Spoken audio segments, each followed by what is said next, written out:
Start recording. Let me share the screen.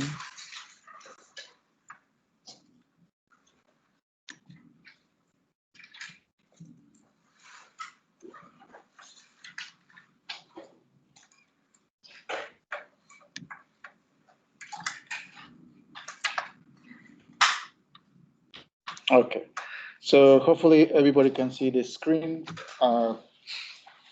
So one of the main things that I want you to be able to feel comfortable is more than the equations is to be able to look at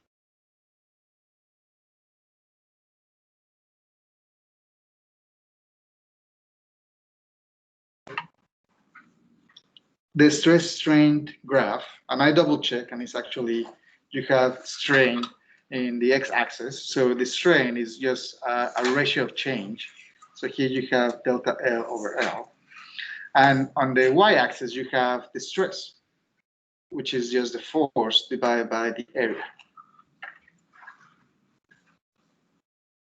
Okay.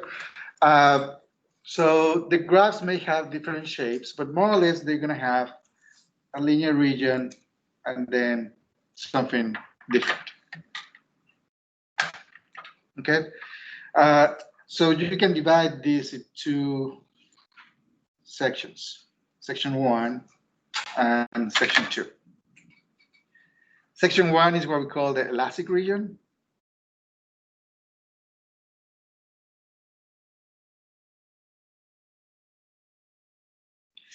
And section 2 is what we call the plastic region.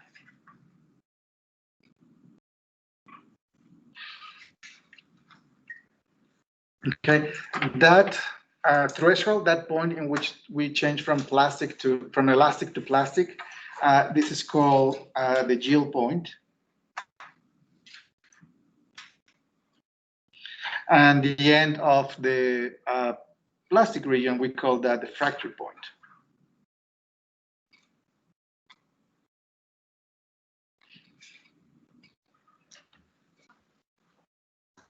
Okay, so what we need to find out is the relationship between the stress and strain. So if there's like a graph, is that there have to be some region or some relationship between the two.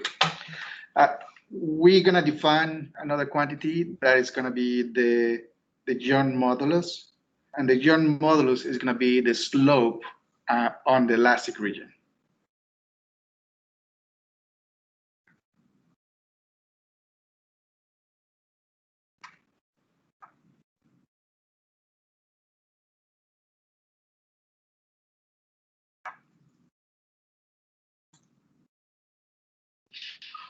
Okay, so one of the things that I'm interested is that you can see a graph of different materials and try to figure out, okay, which one is going to have more deformation, which one is going to have more resistance to fracture, which one is going to be able to elongate or have more plastic. So we're going to look at those graphs probably on Friday. So right now, what I want to do is to focus on the elastic region, and we're going to do some problems involving just the elastic region. So there has to be a relationship between all these quantities. Okay.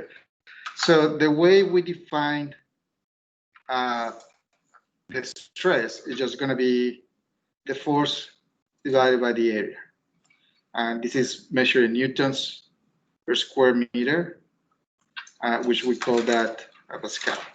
So this is just a summary of what we talk about on Monday. The strain is just going to be a change, a relative change on the deformation. It's just a fraction of the deformation. So delta L, you can think about the deformation, how much an object is going to be shortened or stretched compared to the original size. Okay. So that's what we call the strain. And the relationship between the stress and the strain is given by the Young modulus. So the stress is going to be the Young modulus multiplied by the strain. Okay. So those are the three main equations that we're going to be working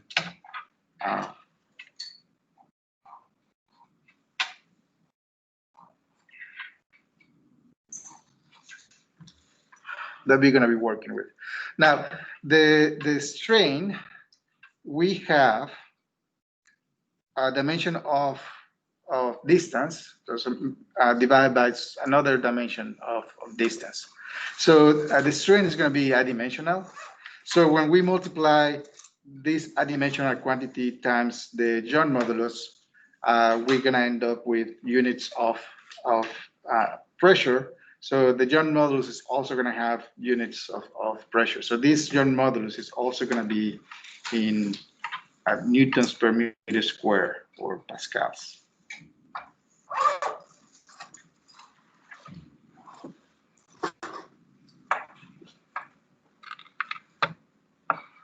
Okay, make sense?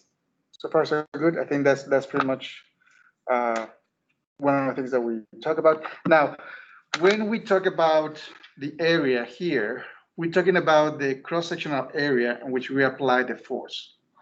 And it's not usually not very complicated, but it can be kind of tricky. And calculating that area, that's where many people make mistakes, and they make mistakes of how they define the area or how they calculate that area. So if we have a bone, and I'm going to assume that the bone right now is just a cylinder. So I'm going to have a bone, and I'm applying a force on the side, then the area that I care is the area in which I have contact with that force. Okay. But if I had a force that is on the same bone, but now that force is on the long axis, then the area that I care is this. Okay, I don't care. So you can imagine that this bone has another cylinder, it has another area over here. I don't care about the one on the bottom. I care about the one that's actually in contact with the force. Okay. Sometimes bones are usually hollow. So if you have, or if you want to consider that hollow area of the bone, where you have the marrow, and if I have this perpendicular force, then the area that I care is the area of this ring. I'm just thinking that the marrow doesn't have any mechanical properties that give any strength to the bone itself. So most of the strength of the bone is in that cortical section of the bone. So the marrow, I don't care. So the only thing that I care is about this ring. So sometimes it's a little bit complicated, well, not complicated, but it's tricky. It's hard to calculate the area of something with a hole in it.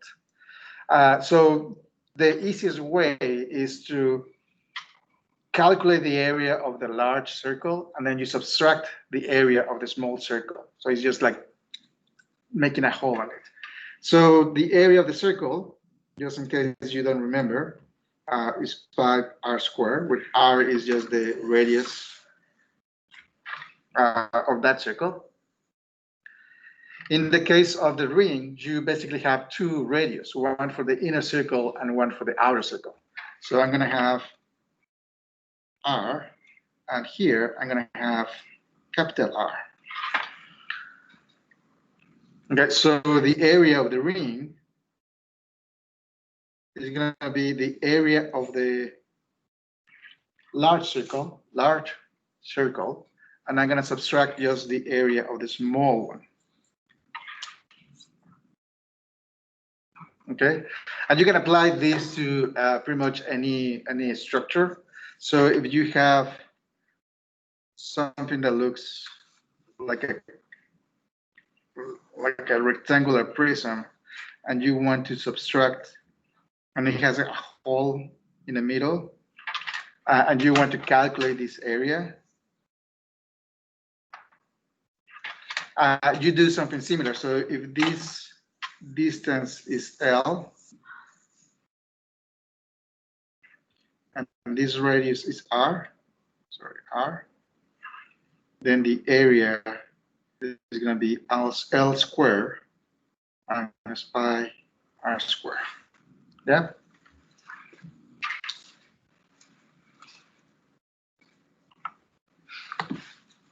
Yeah, makes sense. And so right now, we don't care where the hole is located. So it doesn't matter if the hole is off axis or right in the axis. We just care about the magnitude of the area. Now, another source of error is how do you convert units? So we're going to be working with pascals and newtons. And the definition of Newton is kilograms per meter, kilograms meters per square second. So you cannot multiply newtons and divide it by square centimeters. You cannot have pascals and we're working with centimeters. You always need to be working with square meters. So if you have an area of 5 square centimeters, to be able to do many of these operations, you're going to have to convert this into square meters. Now, for many people, the mistake that they do is, okay, 5 square centimeters, that's going to be 0.05 square meters, and that's wrong. The way you can think about is that if you have a square, and this square is 10 centimeters, if you want to convert this into meters, you will need to convert each side to meters. So you will have a square of 1.1 meter and 1.1 meter, and then you multiply it and calculate the area. So when you do the algebra, you have to do something like that. So if you have 5 square centimeters, you know that 1 meter is 100 centimeters.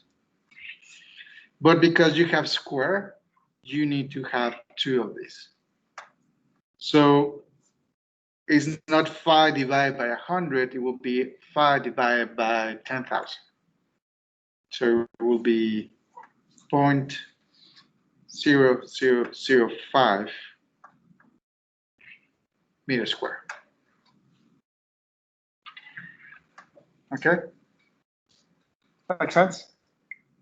Did I give you the paper, the programs? Yeah. Okay. Okay, so does this part make sense? Okay, so let's try to do the first one.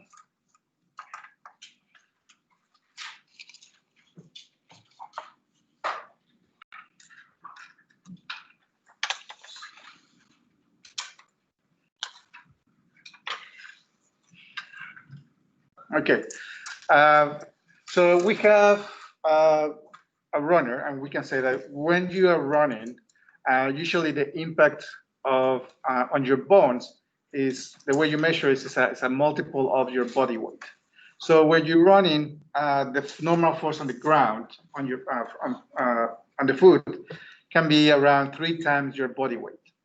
Okay, so what we want to find out is, okay, under that stress, what is the amount that is compressed on your femur? Okay, so we have an 80-kilogram runner, and we want to calculate how much the femur is going to be compressed. We know that the length of the femur is going to be 52 centimeters, and the area of the femur is 5.2 times 10 to the minus 4 square meters. And we know the Young modulus, there's going to be 1.6 times 10 to the 10 pascals. Okay, we're gonna do this together, and then I'm gonna let you guys work the other two. So I have a length of the femur that's gonna be 52 centimeters. That's the length without being compressed. So that's my original length of the femur. So it's gonna be 0.52 meters. The area on which I'm going to be applying a force is going to be 5.2 times 10 to the minus 4 meters squared. I have the Young modulus, which is 1.6 times 10 to the 10 pascals. And what I want to find out is what amount does the 52 centimeter femur compress at the moment of impact with the ground. So what I want to find out is delta L. That is the amount that is compressed.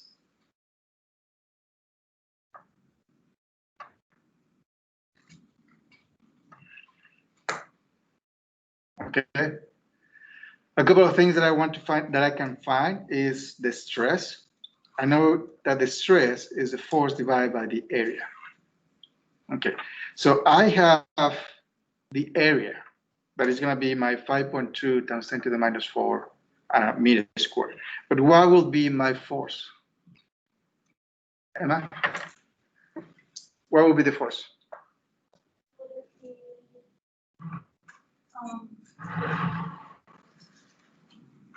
Say that again.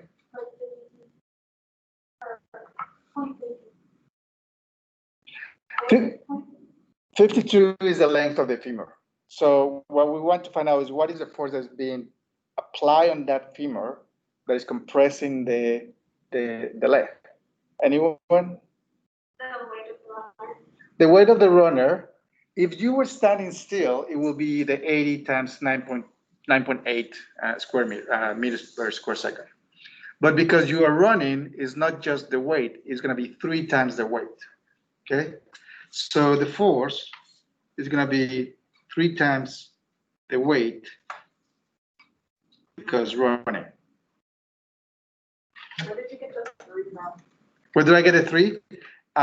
For the first sentence, a normal force on the ground on the foot can reach 3 times the runner's body.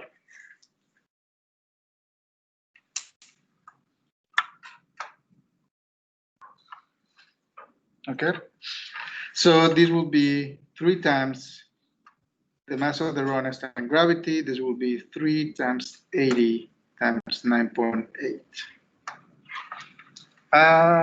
Oh crap, I forgot my calculator, so you're gonna have to help me.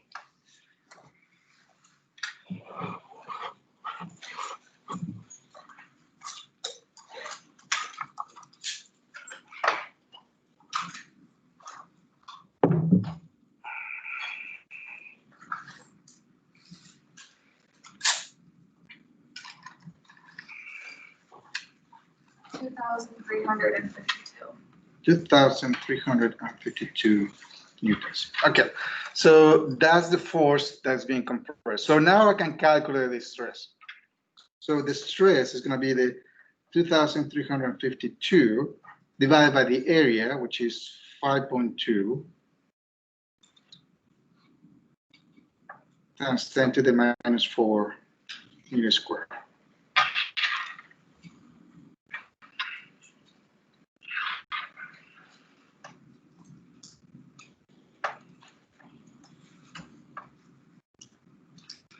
And Alexis, what you got?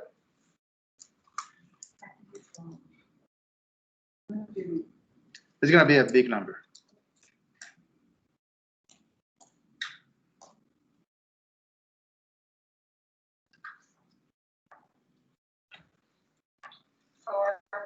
Times 10 to the 6.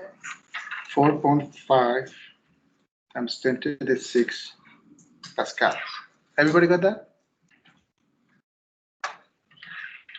2000. Thank you, Christopher. In the chat, did you guys got the same value? 4.5 times 10 to the 6?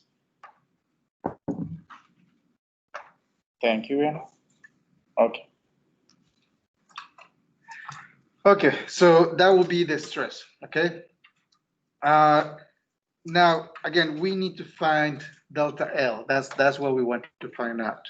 So the way we can try to calculate it is, okay, we know that the stress is going to be the Young modulus multiplied by the strain.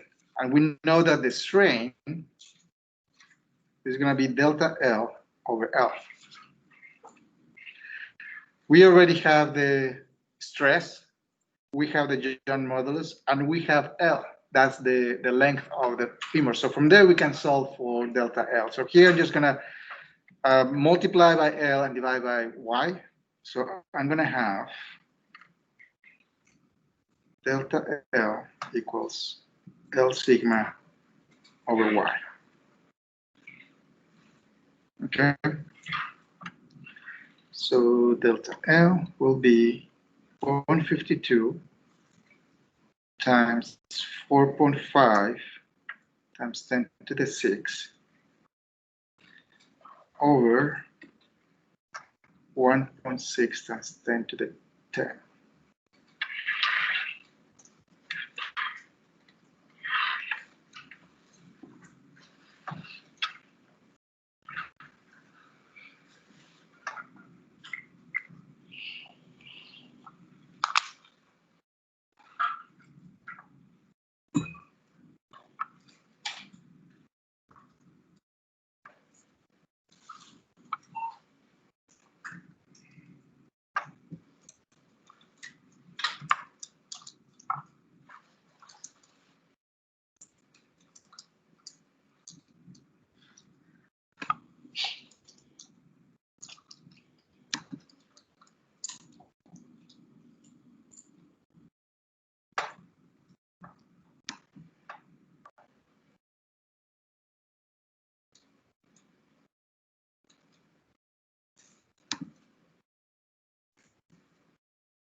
Kennedy, what you got?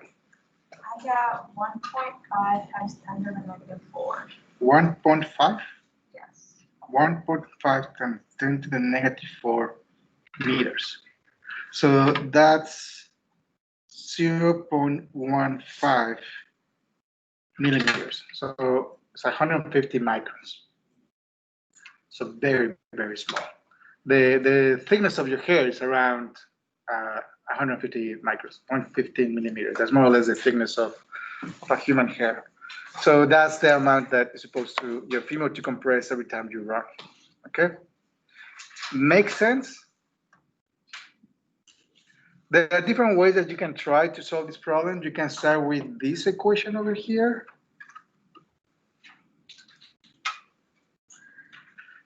And you can write that equation different ways. You can start that equation with sigma equals y epsilon.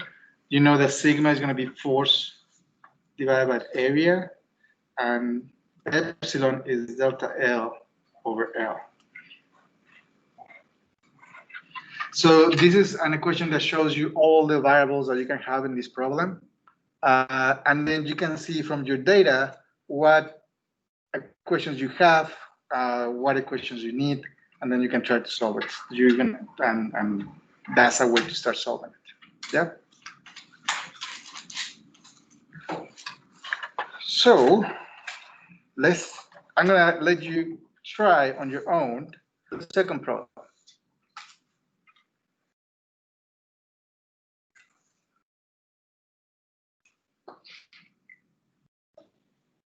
It's very similar. Now is the force while you're walking instead of the force of while you're running. And a couple of things. The Y, the Young modulus, is not 10. It's not 1,010 newtons per meter square. It's 1 times 10 to the 10 pascals. So this should be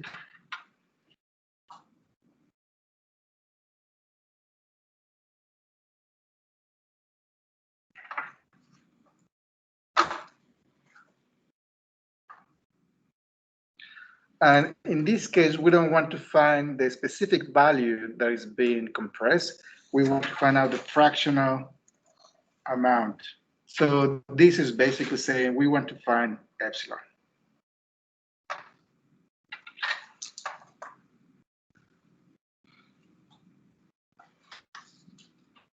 Okay, so give it a try, and I'll look at your work in the chat if you want to show me a picture of your work, or I will ask you to open your camera and show it to me, just randomly.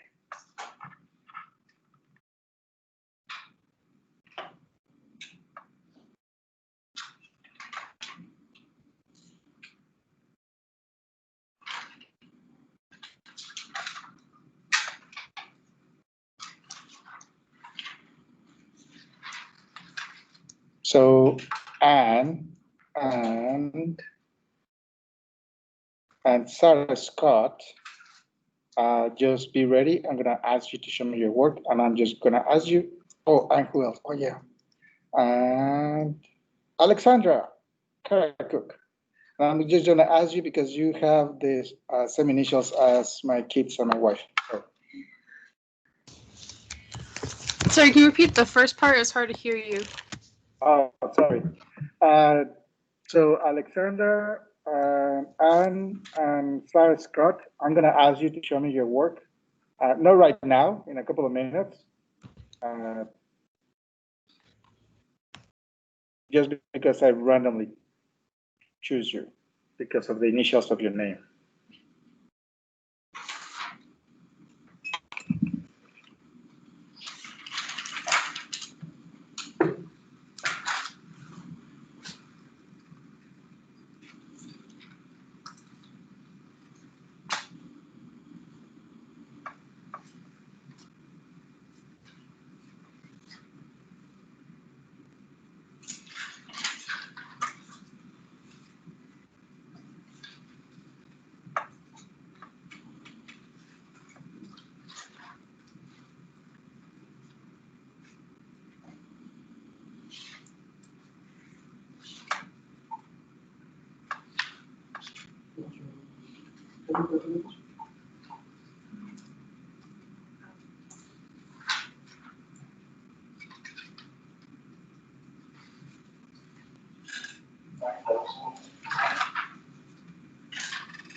This is one.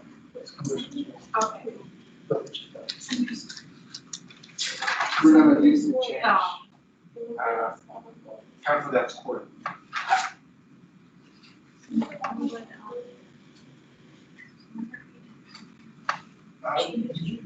it's gonna be a thing. You should be able to do it.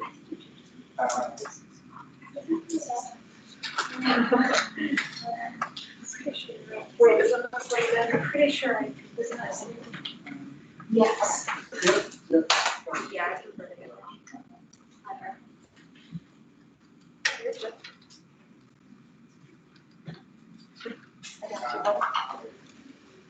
And that's the area? That's.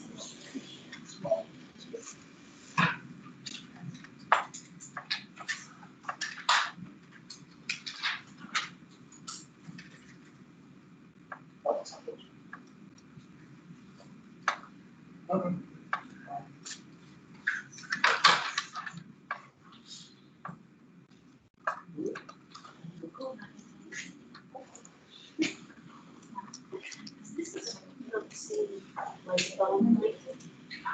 Right now, what you care is the relative change, the fractional change. So you want the answer. So just the, Just the answer. cool.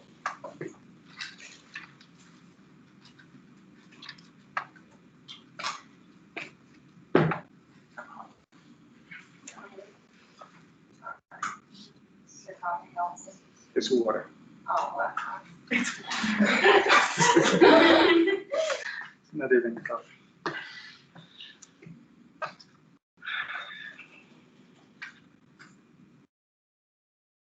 Rihanna, you got 9 times 10 to the minus 5 for epsilon? Or for what? Yes. That's what I got. 9 times 10 to the minus 5? Yeah. Oh, and you're gonna kill me. Well,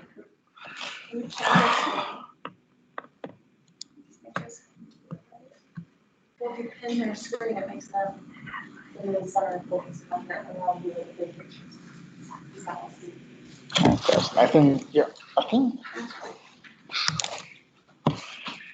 yeah, they sent a screenshot of their work, and it's just so tiny, I can barely see it, and it's like, oh. Okay, so who else? Anna and Alexandra, if you can send it, and who else? Who else I said? Oh, Sarah. Sorry, Scott.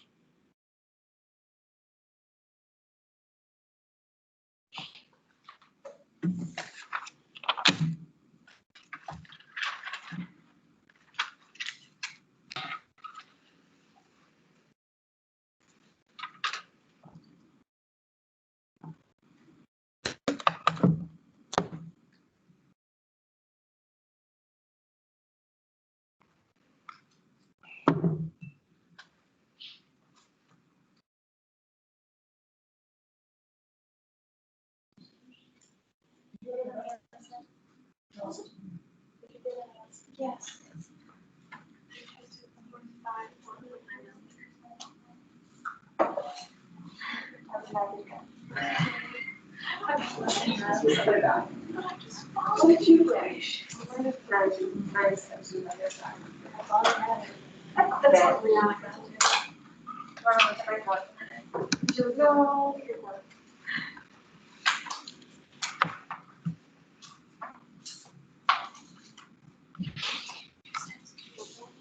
I think what you got. I didn't get that. I got this. I don't get it wrong. Yeah, this is theirs. Oh. Okay. Well,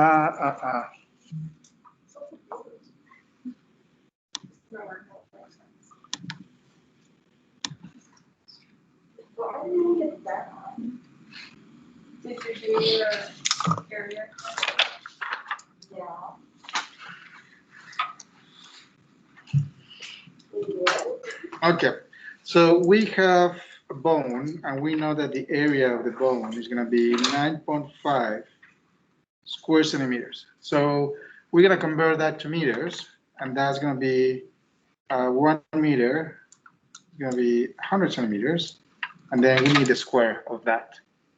And that's going to give you 9.5 times 10 to the minus 4 square meters. Okay? We have the force, and the force is going to be 855 newtons. And what we want to find out in this case is not the absolute change in length. We don't want to find that delta L. We want to find out the fractional change. So that's the epsilon. So we know that the stress is going to be the Young modulus multiplied by the strain. I'm solving for the strain. So the strain is going to be the force divided by the Young modulus. So that's the 855 divided by the 9.5 times 10 to the minus 4. This is the stress.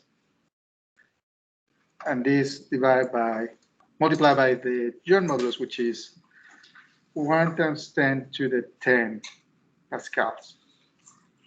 Some of you calculate sigma, and then you have sigma divided by the Young modulus. So we can do it either way. So sigma will be 855 divided by 9.5 times 10 to the minus 4. Some of you got what, 900,000? I think you're rounding up values.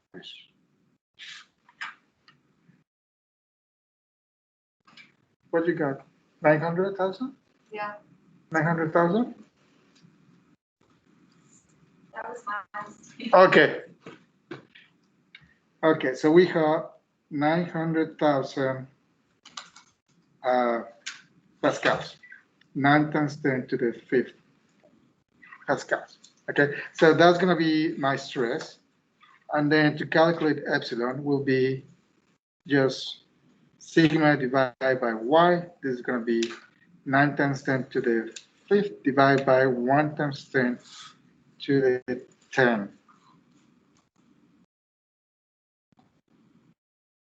Okay? Yes. Oh, sorry.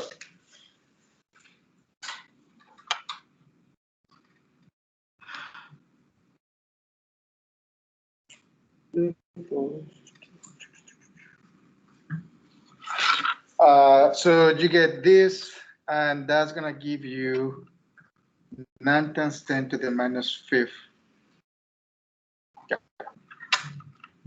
That's going to be your epsilon. Okay. Make sense? Yeah. Okay. So number 3, you're going to do that for homework. It's part of your homework. And we're not going to do it right now because you need the Excel sheet and you need to graph those values. So we're going to do number 4. We're just going to skip to number 4. Now, this one is a little bit different. We are trying to calculate, yes? What are the units on epsilon? It doesn't have any units. Okay. It's a dimension. Number 4 is a little bit different. Instead of trying to calculate the fractional change or the compression, we want to find out what is the maximum force that a bone can sustain before it breaks. So we're going to use the maximum, we can have the maximum stress. So if you know that stress is going to be force divided by area, then the maximum stress is going to be maximum force divided by the area. Okay, so what we are given the maximum stress, we have the area, and then we can calculate for the maximum force. Okay, that's the first part. And then what we want to find out is what is that change in length. And part C is not really part C, that's the data that you need. So you have the cross-sectional area to be 4 centimeters, the on-stress length of the bone to be 30 centimeters, and the joint modulus to be 1.5 times 10 to the 10 pascals. Okay? So give it a try.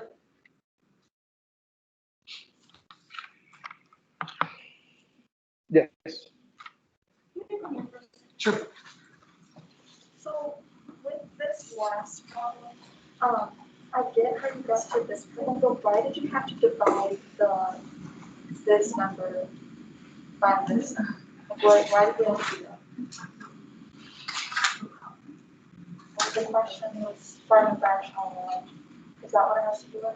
So I have, So this is my, this is going to be your stress. this is my, Yeah, for the stress. And you know that the stress is going to be the joint modulus divided by times the epsilon. Are we solving for the epsilon? yeah, So that will be, epsilon will be t divided by y. So t divided by y. but isn't epsilon also equal to this? Yep. But we're solving for delta L over L. Oh, so you took this value, which was given to us, but we converted it. Now this L is this area. How do we know this first element? We don't. So we're not solving for delta So do L. we not know either one of them? Then? Correct. We don't know any of Oh, those. I We was just solve- thinking this was one of those. No, that one is the A. So we're just solving for epsilon. Okay, so then you have to take, so then you took the A. I was trying to figure out, oh, so then you rearranged this equation and this ended up being epsilon. Oops, that, and then that's why you divided this. And this 9.5. Oh, I think it was this one. That's just one formula. I think this was.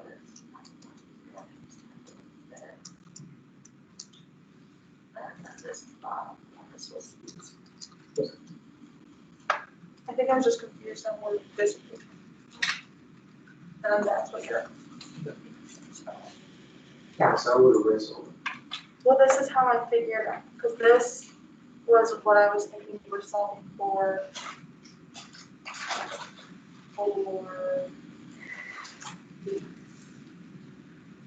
Because I took. Yeah, that's why. Okay, got it.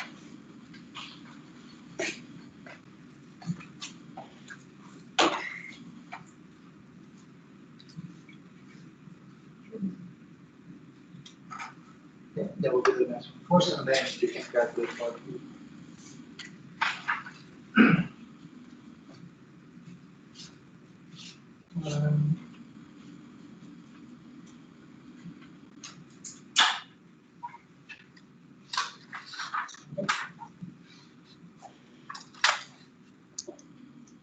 Yeah, it's. That's a lot. Well, minor. Not major because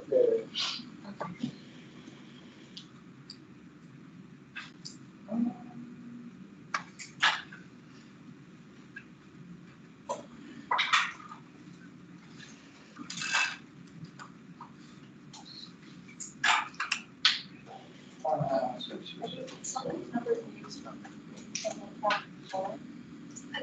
No. Per state is all. Yeah. Sorry.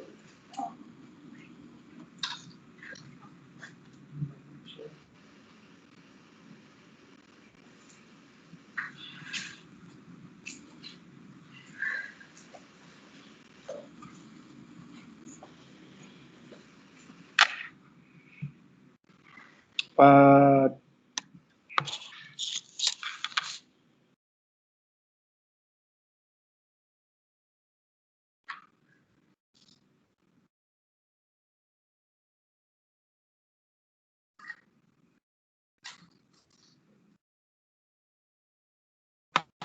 oh, sorry.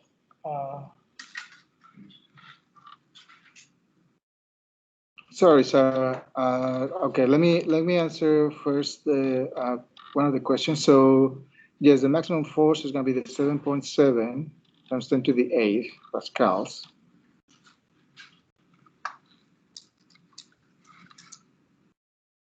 I'm going to put it there. That's the maximum stress. And for the area, you use the information on part C. So the area is going to have, we have an area of 4 centimeters square. You have a length of 30 centimeters, and you have a joint modulus of 1.5 times 10 to the 10. And Sarah, I'm gonna move to the end of problem 2. Which is problem 2. I'm gonna leave it there for a little bit.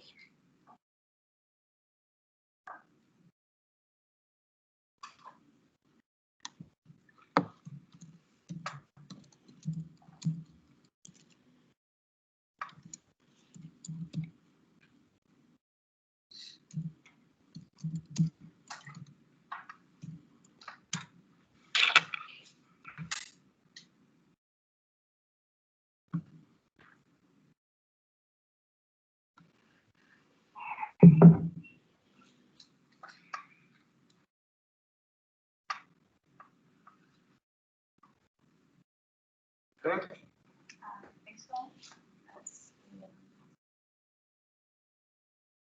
Meters? Yes. Yes. Check that. Yeah, you have a factor of 10. The stress already given to you. So 6 months right now. It's the what's max.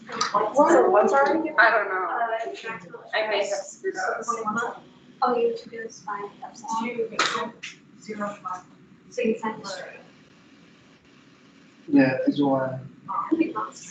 This, you have an error here, and it's just an algebra. It's just a problem in the calculator.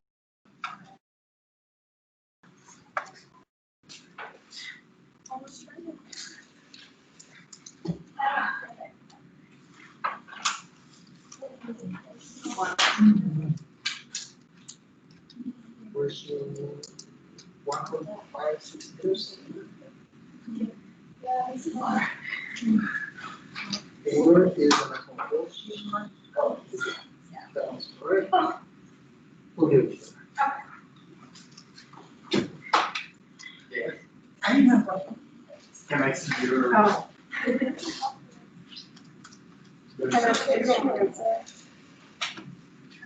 Well, I don't know what I'm doing. Hold on, I'm doing a calculation. It might not be right, but I'm Yeah. doing it. Oh, my first answer was like, Did you also put the number, like relative, you think? Don't say it. Can you take it? Yeah, like relatively. Yeah. It's a small number, but it's relatively big. Yeah. Don't say it, okay? Listen, we're not saying it. We are communicating.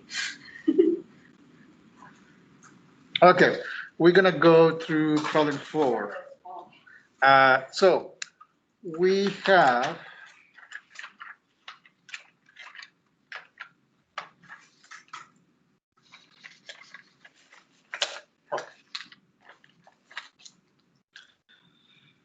have maximum stress to be 7.7 times 10 to the 8. So that will be sigma maximum. So this is 7.7 times 10 to the 8 pascals. And we want to know what is the maximum force before it breaks. So we know that stress is going to be force divided by area. So in this case, the area that we have is an area of 4 centimeters square, and this is from part C. So it's not really a part C is not really a question, it's just the data that we have. So 4 square centimeters, that will be 4 times 10 to the minus 4 square meters. Okay, so the maximum force will be the area times the maximum stress. So this will be 4 times 10 to the minus 4 times 7.7 times 10 to the 8. And Kennedy, what you got?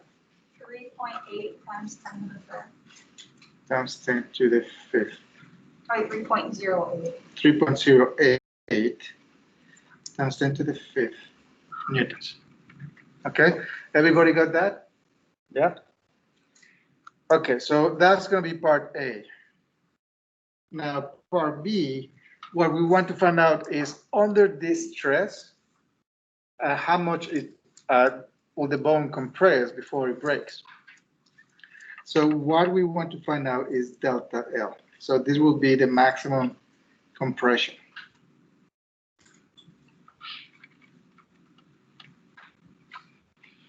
Okay, so I'm going to use this equation. Stress equals John modulus times the epsilon. And instead of writing epsilon, I'm going to do delta L over L. And here again, I have the maximum stress, which is already there. So from here, I can multiply by L and divide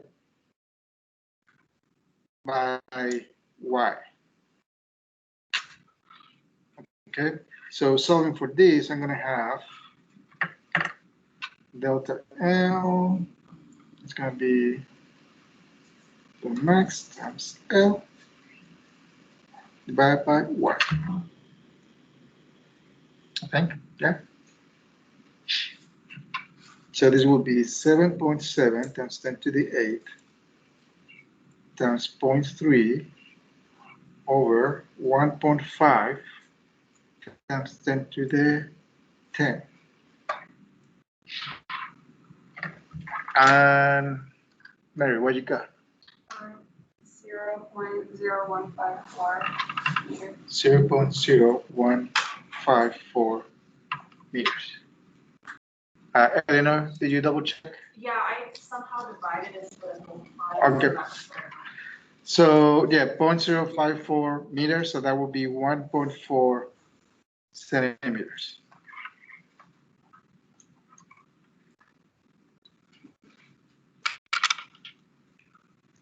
Yeah, no, Rihanna, you have the right result, 0.054 meters. Okay. Makes sense? Alex? Alexis? Everything okay? Are you sure? Does this make sense? Do you want to do another problem?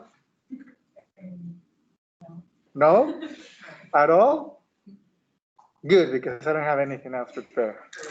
So, see you guys. I'll see you guys on Friday. Anyone in the chat, do you guys have any question? Oh. Okay, so I'll see you guys on Friday. Take care and be safe.